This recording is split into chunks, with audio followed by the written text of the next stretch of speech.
Chapter का नाम है क्रॉप प्रोडक्शन एंड मैनेजमेंट। लेकिन क्रॉप प्रोडक्शन करना क्या इतना इजी है? नहीं, उसके लिए बहुत सारे स्टेप्स फॉलो करना पड़ता है। तो आज के सेशन में हम उसी के बारे में डिटेल में डिस्कशन करेंगे। So hello everyone, this is Papia Mukherjee and आप सभी का मेरे चैनल में स्वागत है।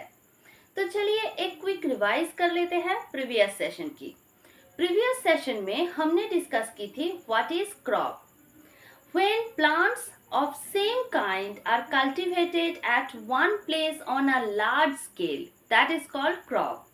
अगर क्रॉप की एग्जाम्पल को देखें तो उसमें है rice, wheat, corn, groundnut, soybean, बहुत सारे। नाउ कुछ फैक्टर्स है जो हमारी क्रॉप प्लांट्स की ग्रोथ को अफेक्ट करते हैं। That is temperature, humidity and rainfall. Now crops को हमने दो मेजर टाइप्स में डिवाइड किए थे। एक है खरीफ क्रॉप, एक है रबी क्रॉप। जो फसलें वर्षा ऋतु में बोई जाती है उसे हम खरीफ क्रॉप कहते हैं, इसलिए इसका दूसरा नाम है मॉनसून क्रॉप। और जो फसलें विंटर सीजन में बोई जाती है उसे हम रबी क्रॉप कहते हैं, इसलिए इसका दूसरा नाम है विंटर क्रॉप। अगर एग्जाम्पल की बात करें तो खरीफ क्रॉप की एग्जाम्पल में आता है rice, maize, cotton, soybean, groundnut. And rabi crop की एग्जाम्पल में आता है wheat, barley, gram, peas and mustard. Now आज के सेशन में हम डिस्कस करेंगे basic practices of crop production. तो आज के सेशन में हम डिस्कशन करेंगे basic practices of crop production, यानी कि अगर हमें क्रॉप प्रोडक्शन करना है तो उसका क्या प्रोसीजर होगा, उसके लिए क्या क्या करना पड़ेगा, ये सब। All the activities which farmers do over a period of time for cultivation of plants are called agricultural practices। यानी कि एक फार्मर जब किसी क्रॉप की कल्टीवेशन करता है तो वो क्या चाहता है कि उसकी जो क्रॉप प्रोडक्शन है वो मैक्सिमम हो एंड जो क्वालिटी है क्रॉप की वो भी अच्छी हो।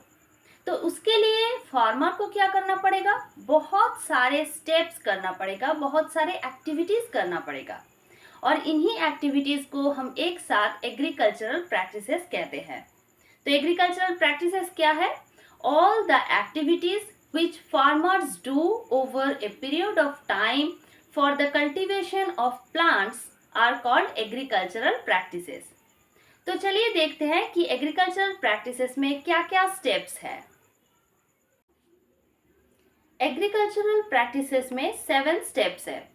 फर्स्ट स्टेप में क्या है? फर्स्ट स्टेप में है प्रिपरेशन ऑफ सॉइल, यानी कि मिट्टी की तैयारी करना। इसके बारे में आज के सेशन में हम डिटेल में डिस्कशन करेंगे। नाउ नेक्स्ट स्टेप में क्या है? Sowing of seeds. अब मिट्टी की तैयारी हम क्यों कर रहे हैं? ताकि उसमें जो सीड है वो डाला जा सके, वो बोया जा सके। अब सीड्स को कैसे चूज करना है, सीड की क्वालिटी कैसी होनी चाहिए, इसके बारे में हम डिटेल में बाद में डिस्कशन करेंगे। नाउ नेक्स्ट स्टेप में है एडिंग न्यूट्रिएंट्स। अब जैसे हमें बहुत सारे न्यूट्रिएंट्स की ज़रूरत होती है वैसे ही प्लांट्स को भी बहुत सारे न्यूट्रिएंट्स की ज़रूरत होती है। अब अगर हमें मैक्सिमम क्रॉप प्रोडक्शन चाहिए तो प्लांट्स को अच्छे से ग्रो करवाना पड़ेगा, और प्लांट्स को अच्छे से ग्रो करवाने के लिए उसकी ज़रूरत की न्यूट्रिएंट्स देना पड़ेगा। इसलिए हमें न्यूट्रिएंट्स की फॉर्म में कुछ सब्सटेंस सॉइल में ऐड करना पड़ता है। अब वो सब्सटेंस क्या है? वो है मैन्योर एंड फर्टिलाइजर। अब मैं आप लोगों को बता दूं कि जो मैन्योर है वो है नेचुरल एंड जो फर्टिलाइजर है वो है केमिकल। नाउ नेक्स्ट स्टेप में क्या आता है? नेक्स्ट स्टेप में है इरिगेशन। अब अगर हमें मैक्सिमम क्रॉप प्रोडक्शन चाहिए तो उसके लिए क्रॉप प्लांट्स को अच्छे से ग्रो करवाना पड़ेगा, और क्रॉप प्लांट्स को अच्छे से ग्रो करवाने के लिए वाटर बहुत इंपॉर्टेंट है। अब अलग अलग प्लांट्स की अलग अलग वाटर की रिक्वायरमेंट होती है, उस हिसाब से हमें पानी देते रहना है। अब ये जो प्रोसेस है कि एक रेगुलर इंटरवल में हमें क्रॉप प्लांट्स को पानी देते रहना है, इस प्रोसेस को हम इरिगेशन कहते हैं। नाउ नेक्स्ट स्टेप में क्या है? नेक्स्ट स्टेप में है प्रोटेक्टिंग फ्रॉम वीड्स। अब ये वीड्स क्या है? वीड्स है कुछ अनवांटेड प्लांट्स जो हमारी क्रॉप प्लांट्स के साथ ही ग्रो कर जाते हैं। अब अगर कुछ अनवांटेड प्लांट हमारी क्रॉप प्लांट के साथ ग्रो कर जाए तो वो क्या करेगा? वो क्रॉप प्लांट्स की जो न्यूट्रिएंट्स है वो अपने बॉडी में एब्जॉर्ब कर लेगा, तो हमारी क्रॉप प्लांट्स को उसकी ज़रूरत की न्यूट्रिएंट्स नहीं मिलेगा। अब अगर न्यूट्रिएंट्स नहीं मिलेगा तो क्रॉप प्लांट्स अच्छे से ग्रो नहीं कर पाएगा। लेकिन हमें तो चाहिए मैक्सिमम क्रॉप प्रोडक्शन, तो उसके लिए हमें क्या करना होगा? हमें इस वीड्स को रिमूव करना पड़ेगा। और जिस प्रोसेस के थ्रू हम वीड्स को रिमूव करते हैं उसे कहते हैं वीडिंग। क्या कहते हैं उसे? वीडिंग। नाउ नेक्स्ट स्टेप में क्या है? नेक्स्ट स्टेप में है हार्वेस्टिंग। अब जब हमारा क्रॉप प्लांट्स पूरी तरह से मैच्योर हो जाता है, फसल जो है वो पूरी तरह से पक चुका है, तो क्या हम उसे यूं ही फील्ड में पड़े रहने देंगे? बिल्कुल नहीं, हम उसे काट के घर लेके आएंगे। तो ये जो फसल काटने का प्रोसेस है इसे हम हार्वेस्टिंग कहते हैं। अब देखो, अगर हम गेहूं की खेती करते हैं तो जब फसल पूरी तरह से पक जाएगा तो हमें उससे क्या चाहिए? हमें उससे चाहिए गेहूं के दाने, यानी कि ग्रेन्स। तो ये ग्रेन्स निकालने का जो प्रोसेस है उसे हम हार्वेस्टिंग कहते हैं। नाउ हार्वेस्टिंग के लिए क्या प्रोसेस होता है, उसके लिए क्या टूल्स हम यूज करते हैं, ये सब हम बाद में डिटेल में डिस्कशन करेंगे। नाउ नेक्स्ट स्टेप क्या है? नेक्स्ट स्टेप जो है वो एग्रीकल्चरल प्रैक्टिसेस की लास्ट स्टेप है, वो है स्टोरेज। अब अगर हम फसल को काट के ले आते हैं तो उसे अच्छे से स्टोर भी करना पड़ेगा ताकि हम इन फ्यूचर उसे यूज कर सके। अब स्टोरेज के लिए हम दो चीजों की इस्तेमाल करते हैं, एक है साइलोज और दूसरा है ग्रैनरीज। एक है साइलोज और दूसरा है ग्रैनरीज। और एक चीज की भी ध्यान रखना पड़ता है कि स्टोरेज के वक्त हमारा जो क्रॉप है वो चाहे ग्रेन्स हो, वेजिटेबल्स हो या फिर फ्रूट्स हो, वो खराब ना हो जाए। तो क्रॉप्स को खराब कौन करेगा? Paste and insect. तो पेस्ट एंड इंसेक्ट से भी हमें क्रॉप को प्रोटेक्ट करना होता है। तो ये हो गया हमारा 7 स्टेप्स ऑफ एग्रीकल्चरल प्रैक्टिसेस। अब एनसीईआरटी बुक में हमारा जो फर्स्ट चैप्टर है साइंस का, क्रॉप प्रोडक्शन एंड मैनेजमेंट, वो पूरा चैप्टर इन्हीं 7 स्टेप्स में बेस्ड है। ठीक है, तो अगर हम ये 7 स्टेप्स को कवर कर लेते हैं तो मोर और लेस पूरा चैप्टर कवर हो जाएगा। तो मैं आप लोगों को यही सजेस्ट करूंगी कि आप मेरे वीडियो देखते वक्त एक कॉपी एंड पेन अपने साथ रखिए और थोड़ा थोड़ा नोट्स कर लीजिए। और अपने एनसीईआरटी बुक को भी ज़रूर रीड करना, क्योंकि मैक्सिमम कॉम्पिटिटिव एग्जाम में एनसीईआरटी बुक से ही क्वेश्चन आता है। ठीक है, तो चलिए शुरू करते हैं जो फर्स्ट स्टेप है, यानी कि प्रिपरेशन ऑफ सॉइल। तो अब हम शुरू करते हैं एग्रीकल्चरल प्रैक्टिसेस की जो फर्स्ट स्टेप है, that is preparation of soil, यानी मिट्टी की तैयारी करना। तो पहले तो आप लोग मुझे ये बताइए कि सॉइल क्या है? The upper layer of land is called soil, यानी भूमि की जो ऊपरी परत होती है उसे हम सॉइल कहते हैं। अब प्लांट्स को ग्रो करवाने से पहले हमें सॉइल को प्रिपेयर करना पड़ता है। क्यों? सॉइल क्या इतना इम्पोर्टेंट है? ऑफ कोर्स सॉइल बहुत ज़्यादा इम्पोर्टेंट है प्लांट की ग्रोथ के लिए। तो सॉइल के इम्पोर्टेंस पहले देख लेते हैं। Soil helps plants to grow by holding their roots firmly. यानी कि सॉइल क्या करता है? प्लांट्स की रूट्स को बिल्कुल मजबूती से पकड़ के रखता है ताकि प्लांट्स अच्छे से ग्रो कर सके। और क्या करता है? सॉइल वाटर सप्लाई करता है, मिनरल सप्लाई करता है एंड ऑर्गेनिक मैटर भी सप्लाई करता है। अब देखो, जब हम प्लांट को पानी देते हैं तब हम क्या पानी प्लांट के स्टेम में डालते हैं या फिर पत्ते पे डालते हैं? कहाँ डालते हैं? हम पानी ऐड करते हैं सॉइल में। अब जब हमें प्लांट को मैन्योर देना होता है तब हम कहाँ मैन्योर ऐड करते हैं? वो भी हम सॉइल में ही ऐड करते हैं। फिर प्लांट अपने रिक्वायरमेंट के हिसाब से पानी जो है या फिर जो भी न्यूट्रिएंट्स उसे चाहिए वो सॉइल से एब्जॉर्ब कर लेता है। ठीक है, तो ये हो गया हमारा सॉइल का जो इम्पोर्टेंस है। अब जब न्यूट्रिएंट्स की बात हो रही है तो मैं आप लोगों को बता दूं कि प्लांट्स की रिक्वायरमेंट के हिसाब से हमने न्यूट्रिएंट्स को 2 टाइप्स में डिवाइड कर दिए हैं। एक है मैक्रोन्यूट्रिएंट्स और दूसरा है माइक्रोन्यूट्रिएंट्स। अब मैक्रो का क्या मतलब है? ज्यादा, बड़ा। और माइक्रो का क्या मतलब है? छोटा यानी कम। तो मैक्रोन्यूट्रिएंट्स क्या है? जो न्यूट्रिएंट्स प्लांट को ज्यादा अमाउंट में चाहिए उसे हम मैक्रोन्यूट्रिएंट्स कहते हैं, एंड जो न्यूट्रिएंट्स प्लांट को कम अमाउंट में चाहिए उसे हम माइक्रोन्यूट्रिएंट्स कहते हैं। तो मैक्रोन्यूट्रिएंट्स में क्या क्या आता है? मैक्रोन्यूट्रिएंट्स में आता है आपका nitrogen, phosphorus, potassium, calcium, magnesium, फिर सल्फर, ये सब आता है मैक्रोन्यूट्रिएंट्स में। और माइक्रोन्यूट्रिएंट्स में क्या क्या आता है? माइक्रोन्यूट्रिएंट्स में आता है बोरॉन, फिर copper, chlorine, zinc, molybdenum, nickel, फिर आयरन, ये सब आता है माइक्रोन्यूट्रिएंट्स में। नाउ और एक चीज है जो है ऑर्गेनिक मैटर। अब ऑर्गेनिक मैटर क्या है? जिस सब्सटेंस में ज्यादा कार्बन कंटेनिंग कंपाउंड प्रेजेंट होती है उसे हम ऑर्गेनिक मैटर कहते हैं, ठीक है। जैसे कि जो प्लांट्स एंड एनिमल्स की डेड बॉडीज होते हैं। अब प्लांट्स एंड एनिमल्स की डेड बॉडीज जब सॉइल में पड़े रहते हैं तब क्या होता है? सॉइल का कुछ ऑर्गेनिज्म है जो उस डेड बॉडीज को डिकम्पोज करता है एंड उसे ह्यूमस में ट्रांसफर करता है। अब जब उस मिट्टी में हम किसी प्लांट को ग्रो करवाएंगे तो प्लांट अपने रिक्वायरमेंट के हिसाब से सॉइल से अपना न्यूट्रिएंट्स एब्जॉर्ब कर लेगा, ठीक है। तो ये हो गया हमारा सॉइल का इम्पोर्टेंस। नाउ ये देखते हैं कि सॉइल को हम प्रिपेयर क्यों करें। तो सॉइल इंपॉर्टेंट है ये तो हमें पता चल गया है, लेकिन सॉइल को हमें प्रिपेयर क्यों करना है ये देखते हैं। तो मान लो कि मेरे पास एक छोटा सा फील्ड है, ठीक है, और मैं क्या चाहती हूँ कि इस फील्ड में मैं चाहती हूँ क्रॉप प्रोडक्शन करने के लिए। तो मैंने क्या किया? मैंने किसी क्रॉप प्लांट की अच्छे क्वालिटी के सीड्स को लेके आई और फिर उसे सो कर दिया। कहाँ पे? इस जमीन के मिट्टी पे मैंने उसे सो कर दिया, ठीक है, और फिर पानी वानी देते रहे।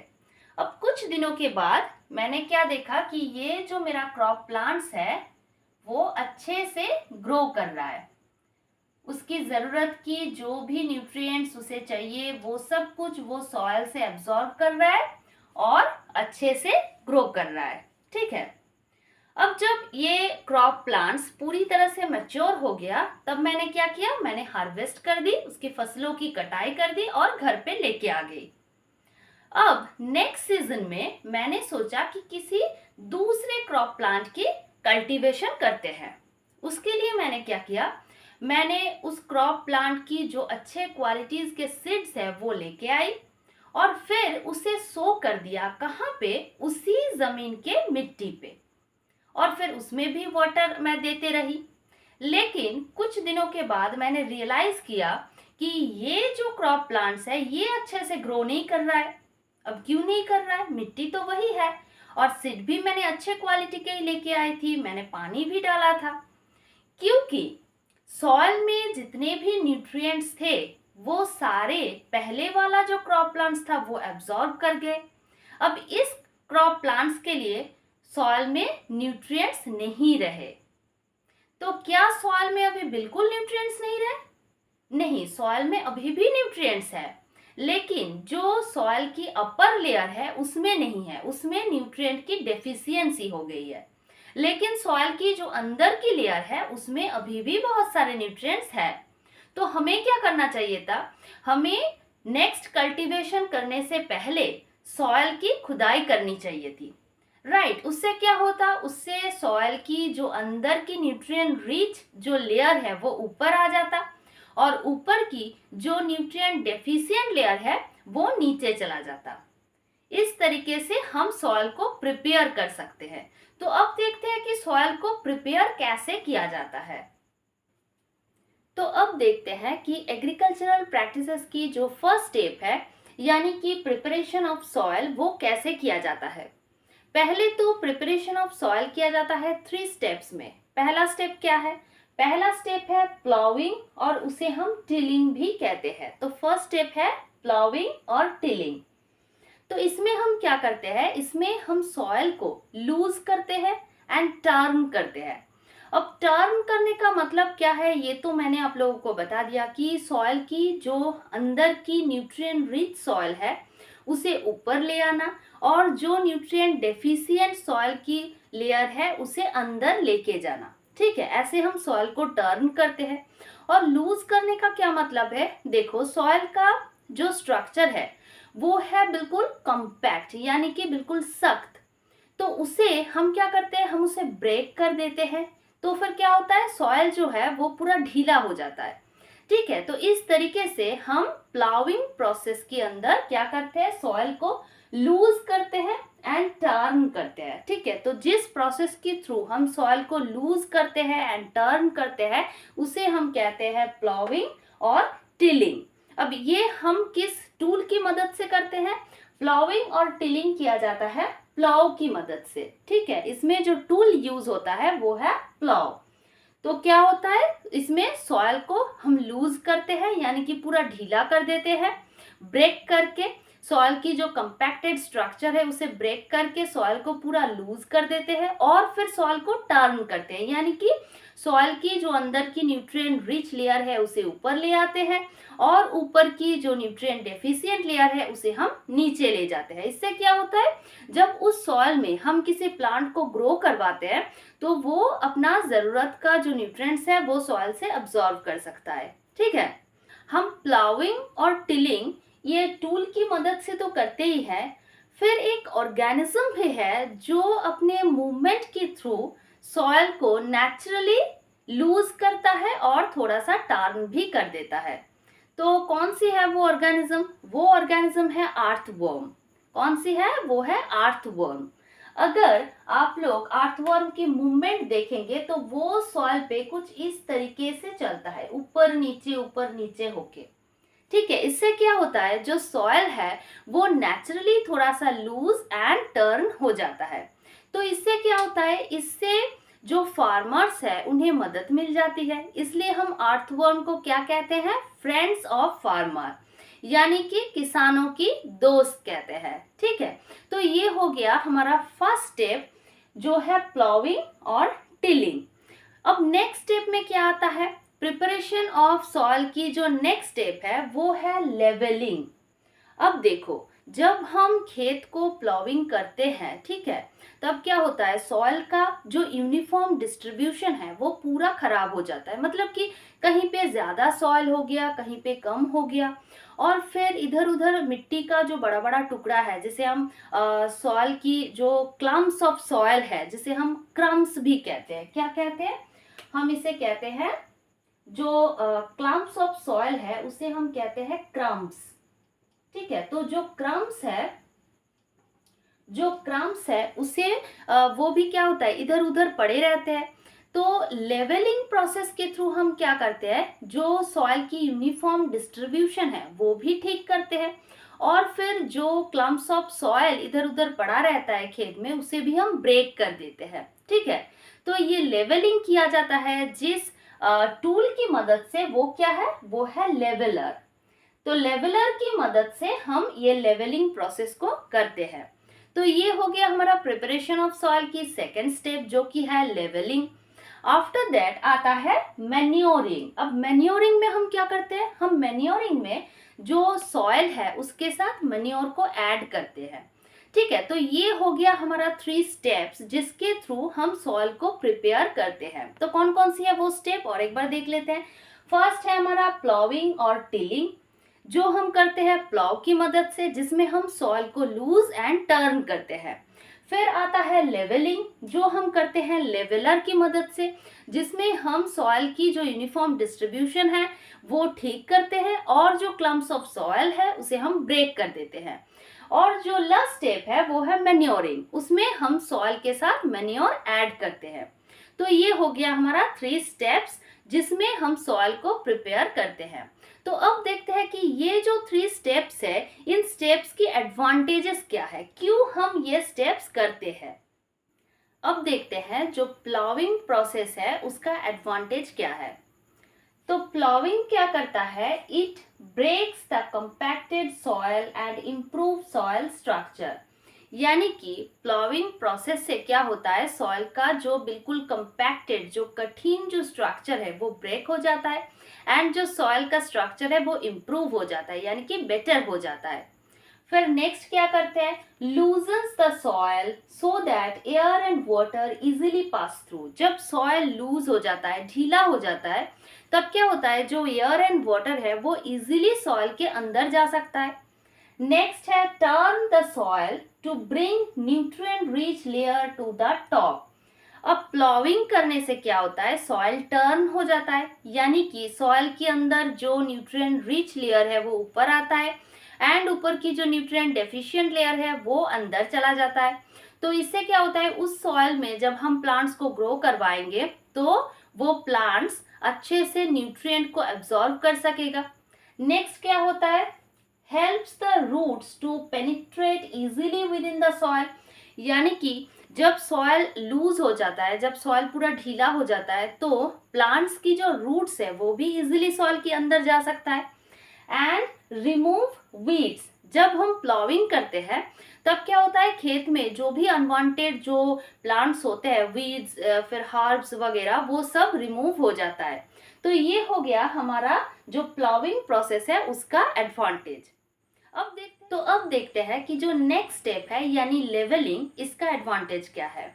लेवलिंग से क्या होता है, helps to prevent soil erosion caused by air and water. अब देखो, जब हम सॉइल को प्लॉविंग करते हैं तब क्या होता है, सॉइल पूरा लूज हो जाता है, ढीला हो जाता है। अब इस सॉइल को एयर एंड वाटर इजीली एक जगह से दूसरी जगह ले जा सकता है। तो इससे क्या होगा, इससे सॉइल इरोशन होगा। तो जब हम सॉइल को लेवल कर देते हैं तब इरोशन नहीं होता, जो सॉइल इरोशन है वो नहीं होता। और क्या हेल्प होती है, helps in sowing seeds uniformly, helps in irrigation. अब देखो, जब हम सॉइल को प्लॉविंग करते हैं, जब हम फील्ड को प्लॉविंग करते हैं, तब क्या होता है, मिट्टी का जो यूनिफॉर्म डिस्ट्रीब्यूशन है वो पूरा खराब हो जाता है। यानी कि कहीं पे ज्यादा मिट्टी हो गई, कहीं पे कम मिट्टी हो गए। तो इससे क्या होता है, जब हम सीड को सो करते हैं तब हम यूनिफॉर्मली सो नहीं कर पाते, और फिर जब हम फील्ड में पानी देते हैं तब भी एक जगह पे ज्यादा पानी स्टोर हो गया और फिर कहीं पे कम पानी रह गया। तो जब हम लेवलिंग कर देते हैं, यानी कि जो सॉइल की जो यूनिफॉर्म डिस्ट्रीब्यूशन है उसे भी ठीक कर देते हैं और फिर जो क्लम्प्स ऑफ सॉइल होती है उसे भी ब्रेक कर देते हैं, तब क्या होता है, हम सीड को इजीली यूनिफॉर्मली सो कर सकते हैं और इरिगेशन में भी हेल्प होता है। ठीक है, अब नेक्स्ट स्टेप क्या है, नेक्स्ट स्टेप है हमारा मैन्योरिंग। अब देखते हैं कि मैन्योरिंग की एडवांटेज क्या है, इंक्रीज सॉइल फर्टिलिटी। यानी कि सॉइल में मैन्योर ऐड करने से क्या होता है, सॉइल की जो फर्टिलिटी है वो इंक्रीज होता है। यानी उस सॉइल में अगर हम क्रॉप प्लांट को ग्रो करवाते हैं तो क्रॉप प्लांट अच्छे से ग्रो करता है और क्या होता है, जो क्रॉप प्रोडक्शन है वो भी मैक्सिमम होता है। ठीक है, तो ये हो गए हमारा जो 3 स्टेप्स है सॉइल प्रिपरेशन की, उसका एडवांटेज। तो सॉइल प्रिपरेशन में क्या क्या 3 स्टेप्स है, फर्स्ट हो गया प्लॉविंग और टिलिंग, फिर आता है लेवलिंग, उसके बाद आता है मैन्योरिंग। ठीक है, तो आज के सेशन में हमने डिस्कस किया कि एग्रीकल्चरल प्रैक्टिसेस क्या है, फिर एग्रीकल्चरल प्रैक्टिसेस की जो 7 स्टेप्स है उसके बारे में भी हमने डिस्कशन की, और फिर उसके बाद जो फर्स्ट स्टेप है यानी कि प्रिपरेशन ऑफ सॉइल, उसके बारे में भी हमने डिटेल में डिस्कशन किया कि सॉइल क्या है, फिर सॉइल की इम्पोर्टेंस क्या है, हम सॉइल को क्यों प्रिपेयर करें और अगर प्रिपेयर करें तो उसका प्रोसेस क्या है। सॉइल प्रिपरेशन 3 स्टेप्स में होता है, प्लॉविंग और टिलिंग, फिर आता है लेवलिंग, उसके बाद आता है मैन्योरिंग, और हर एक प्रोसेस की क्या क्या एडवांटेज है। तो अगर आप लोगों को मेरा वीडियो अच्छा लग रहा है तो please let me know in the comment section and मेरे चैनल को सब्सक्राइब कीजिए and don't forget to press the bell icon, ताकि मैं जब भी कोई वीडियो अपलोड करूं आपको उसकी नोटिफिकेशन मिल जाए। एंड जैसे कि मैं कहती हूं कि अगर वीडियो अच्छा लग रहा है तो एक लाइक ज़रूर करना, क्योंकि आपकी एक लाइक से मुझे ढेर सारा एनर्जी मिलती है एंड मोटिवेशन मिलता है मेरा नेक्स्ट वीडियो बनाने का। तो चलिए आज के सेशन यहीं पे एंड करते हैं एंड मिलते हैं नेक्स्ट सेशन में। तब तक के लिए बाय बाय।